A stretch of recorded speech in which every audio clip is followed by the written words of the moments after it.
بسم اللہ الرحمن الرحیم۔ السلام علیکم ورحمۃ اللہ وبرکاتہ۔ بسم اللہ الرحمن الرحیم۔ عزیز طلبہ، امید ہے آپ سب خیریت سے ہوں گے۔ آج کی اس ویڈیو کے اندر ہم سبق نمبر 27 کی مشق حل کریں گے۔ ہماری مشق کے اندر سب سے پہلے سوالات ہیں۔ سب سے پہلا سوال ہے بین خلاصۃ اجزاء الثلاثۃ للقاعدۃ التاسعۃ مع الامثلہ۔ کہہ رہے ہیں کہ قاعدہ نمبر 9 کے اجزاء کا خلاصہ مثالوں کے ساتھ بیان کیجیے۔ سوالات کے جوابات تفصیل کے ساتھ سبق کے اندر گزر چکے ہیں، اس لیے ان قواعد کو ایک بار پھر وہیں سن لیا جائے۔ بعد میں بھی پورا قاعدہ طلب کیا گیا ہے، تو ان دونوں سوالات کے جوابات پچھلی 2 ویڈیوز کے اندر موجود ہیں۔ میں سوال سمجھا دیتا ہوں، آپ قاعدہ نمبر 9 اور قاعدہ نمبر 10 کے اندر اس کی تفصیلات دیکھ لیجیے۔ دوسرا سوال ہے بین الاحوال الثلاثہ للواو والیاء اذا وقعتا بعد الضمۃ۔ کہہ رہے ہیں جب واو اور یا ضمہ کے بعد واقع ہوں تو ان کی تینوں حالات بیان کیجیے۔ یہ قاعدہ یدعو و یرمی کے اندر موجود ہے۔ دونوں سوالات کے جوابات پچھلی 2 ویڈیوز کے اندر آپ کو مل جائیں گے۔ اس کے بعد ہے التمارین، مشقیں۔ اس میں سوال ہے طبق القواعد المذکورہ فی الآیات والامثلۃ التالیۃ۔ آنے والی مثالوں اور آیات کے اندر مذکورہ قواعد کا اجرا کیجیے، ان کی تطبیق کیجیے۔ سب سے پہلے قاعدہ نمبر 9 کی مثالیں ہیں۔ قاعدہ نمبر 9 قاعدہ قیل و بیعت۔ آئیے مثالوں کے اندر اس قاعدہ کو جاری کرتے ہیں۔ سب سے پہلی مثال ہے وقیل یا ارض ابلعی ماءک ویا سماء اقلعی وغیض الماء وقضی الامر۔ اس جملے کے اندر ہمارا محل استشہاد 2 لفظ ہیں، قیل اور دوسرا غیض۔ قیل یہ اصل میں تھا قویل۔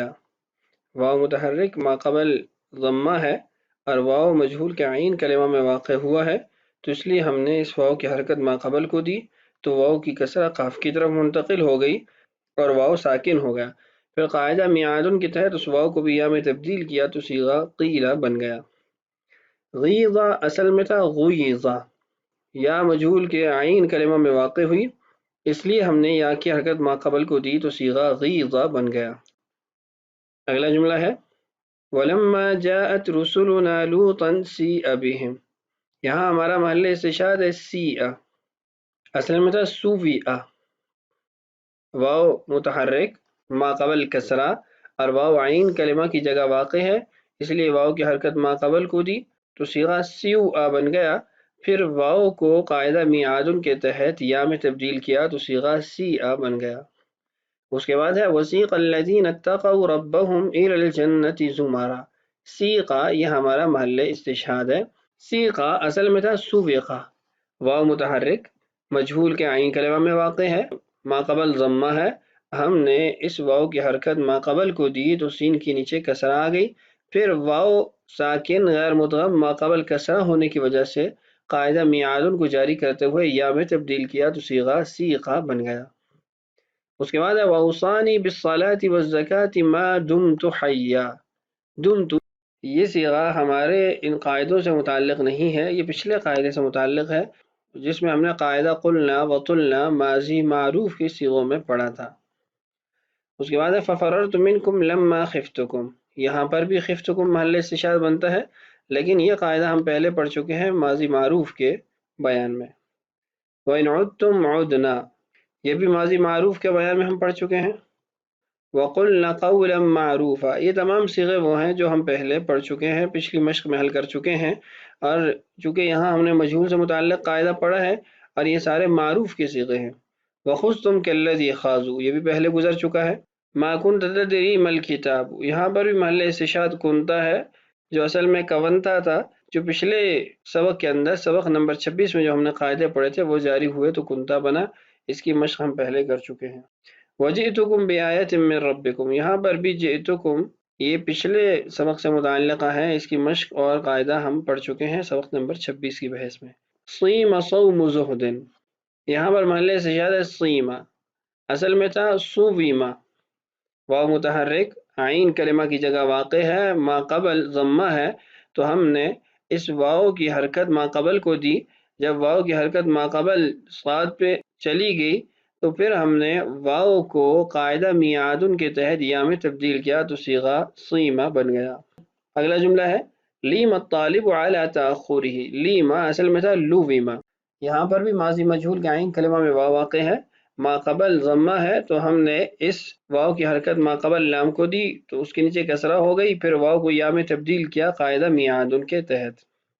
اسی طریقے سے اذا احتیج الی علمک فجد به، ہمارا یہاں محل استشہاد ہے احتیج، اصل میں تھا احتویج، یہاں پر واو متحرک مجہول کے عین کلمہ میں واقع ہوئی ہے، ما قبل ضمہ ہے تو واو کی حرکت ما قبل تا کی طرف منتقل ہوئی، پھر واو کو قاعدہ میعادن کے تحت یا کے اندر تبدیل کیا۔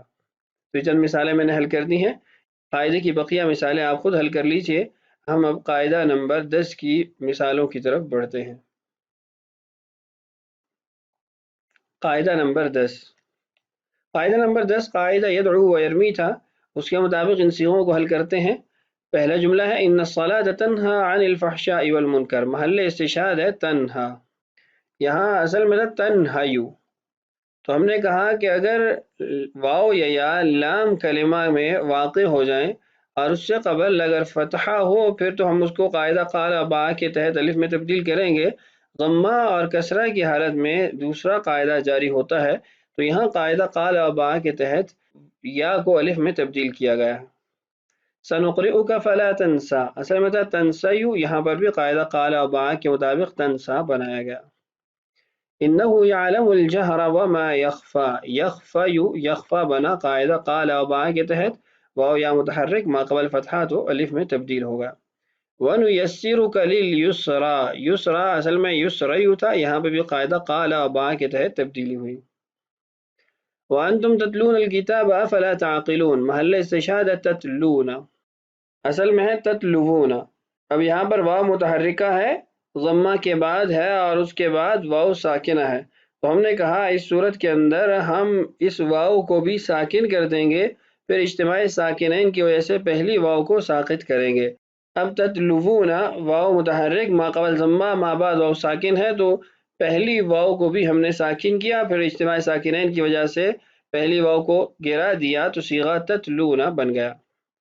اسی طریقے سے لا یعصون اللہ ما امرہم، محل استشہاد ہے یعصون، اصل میں صیغہ تھا یعصیون۔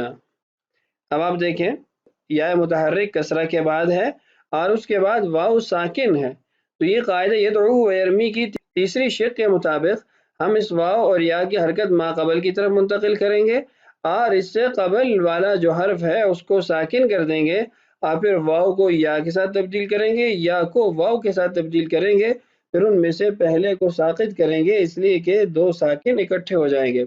اب دیکھیے لا یعصون اصل میں لا یعصیون، یا متحرک ما قبل کسرہ ما بعد واو ساکن، ہم نے یا کی حرکت ما قبل کو منتقل کی جو ضمہ ہے اور جو یا ہے وہ ساکن ہو گیا، اب اس یا کو ہم واو کے اندر تبدیل کریں گے ما قبل ضمہ کی وجہ سے، پھر دو واو جب اکٹھے ہو گئے اور دونوں ساکن ہیں تو پہلے واو کو گرا دیا تو صیغہ لا یعصون بن گیا۔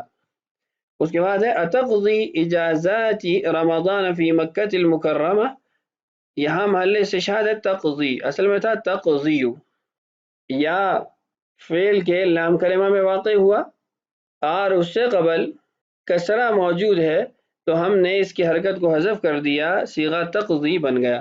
الطفل یجری وراء الحرہ، یہاں پر بھی محل استشہاد یجری ہے اور اس میں بھی وہی قاعدہ جاری ہوا کہ لام کلمہ میں یا واقع ہوئی، ما قبل کسرہ ہے تو ہم نے اس یا کی حرکت کو حذف کر دیا، اس کو ساکن کر دیا۔ تبقى عندي هذه الربيات انفقها في سبيل الله، تبقى اصل میں تھا تبقیو، قاعدہ قال با کے تحت یہاں پر یا کو الف میں تبدیل کیا گیا۔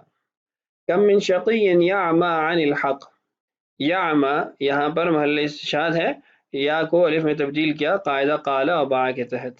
وإلیک نسعى ونحفظ ونخشى عذابک، نسعى ونخشى یہ دو صیغے محل استشہاد ہیں، دونوں کے اندر قاعدہ قال با جاری ہوا ہے۔ یسعى الراعی فی صالح رعیتہ، یسعى محل استشہاد ہے، یہاں پر بھی قاعدہ قال و با جاری ہوا ہے۔ تو چند مثالیں قاعدہ نمبر 10 کی میں نے حل کر دی ہیں۔ اس قاعدے کی بقیہ مثالیں آپ خود حل کر لیجئے، اسکرین پر آپ کے سامنے موجود ہیں۔ قاعدہ نمبر 11 کی چند مثالیں حل کر لیتے ہیں۔ امثلۃ القاعدۃ الحادیہ عشر، قاعدہ نمبر 11 قاعدہ دعیہ داعیۃ تھا، یہاں پر پہلی مثال ہے فعصوا رسول ربهم فاخذهم مخزة الرابیہ۔ رابیہ اصل میں رابیوۃ ہے، جس کو ہم نے قاعدہ دعیہ کے تحت کہ جب واو لام کلمہ کے اندر واقع ہو، کلمہ کے آخر میں واقع ہو، اس سے قبل کسرہ ہو تو اس کو یا میں تبدیل کریں گے، تو یہاں پر ہم نے پھر واو کو یا میں تبدیل کر دیا۔ وجعلنا قلوبهم قاسیۃ، قاسیۃ قاسیۃ تھا، یہاں پر بھی واو یا میں تبدیل ہوئی اس لیے کہ واو لام کلمہ میں واقع ہوئی اور ما قبل کسرہ تھا۔ لاہیۃ قلوبهم واسروا النجوى الذین ظلموا، لاہیۃ لاہیۃ سے لاہیۃ بنا، واو لام کلمہ میں واقع ہوئی، ما قبل کسرہ تھی تو یا میں تبدیل کر دیا۔ الولدان دعیا الی المکتبہ، اصل میں تھا دعیوا، واو لام کلمہ میں واقع ہوا، ما قبل کسرہ تھی تو اس واو کو یا میں تبدیل کیا تو صیغہ دعیا بن گیا۔ بقیہ دو مثالیں آپ خود حل کر لیجئے۔ ہمارے اس مشق کا آخری سوال ہے ہات مثالین لکل جزء من اجزاء القواعد المذکورہ، سبق میں ذکر کیے گئے قاعدوں کی تمام اجزاء کی دو دو مثالیں ذکر کیجئے۔ اس سوال کو بھی آپ خود حل کریں گے۔ ہمارا آج کا سبق مکمل ہوا، اگلے سبق میں انشاءاللہ ہم سبق نمبر 28 شروع کریں گے۔ اللہ تعالیٰ سے دعا ہے اللہ تعالیٰ ہمارے لیے اسباق کا سمجھنا اور سمجھانا آسان کرے۔